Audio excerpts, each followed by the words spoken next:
So this time mga idol, so ika 3 days na ng ating RTL chicken, no? So ngayon mag-unflashing tayo or mag-antibacterial. So yun po ang binigay na guide sa atin. Ano po? At susundin po natin yon. So sa ika 3rd day po nila, inobserbahan ko yung dumi nila or yung ipot. So may nakita po ako diyang green.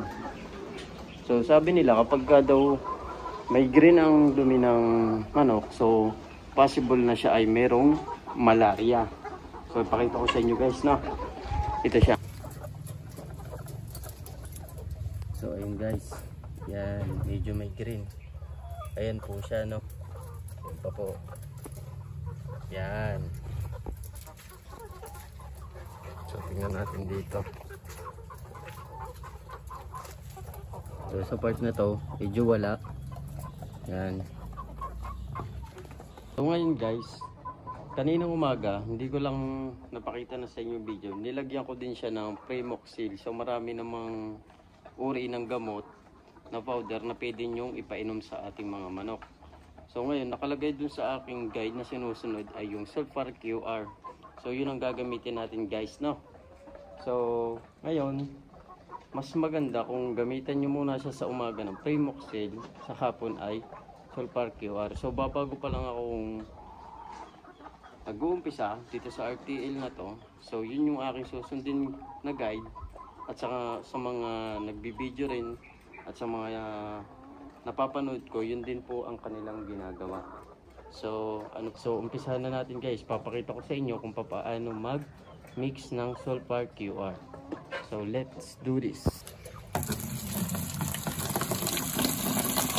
So syempre guys, kailangan i-drain muna natin yung laman ng ating painuman. So yan po, oh guys, may gamot pa po yan. Ano ilagay ko dyan? Primoxil, ano po. So ating uubusin muna. Pagkatapos yan guys, ay magtitimpla na tayo ng gamot, ano po. So yan, naubos na mga idol. So kailangan guys, isang sachet nito ay sa isang galong tubig. So ito po ay isang galon. So dito natin ilalagay. Buksan lang natin ito guys. Ayan.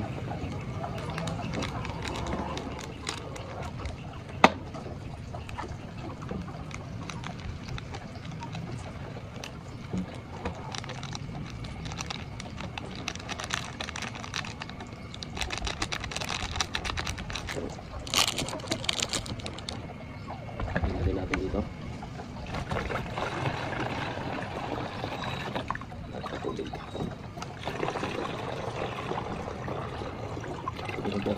Kulay yellow.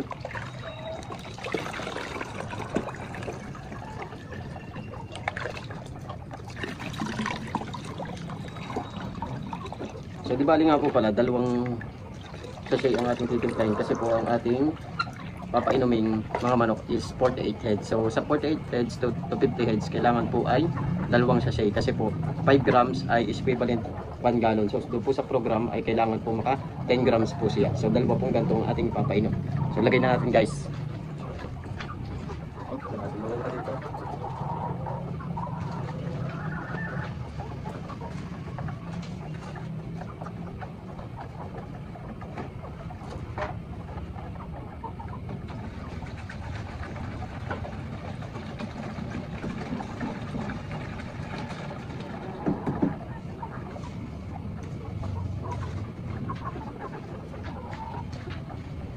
Wala pa tayo ng isa guys.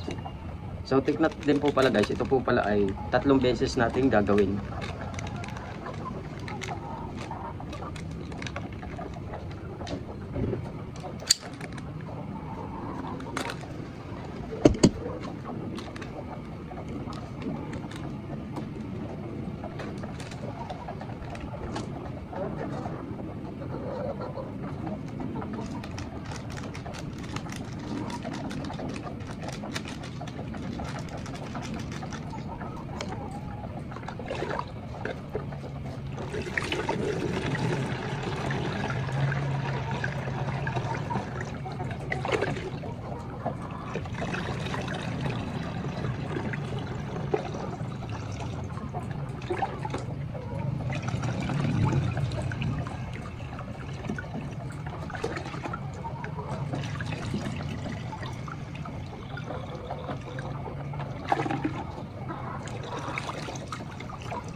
So ayun po guys, so nailagay na po natin ano.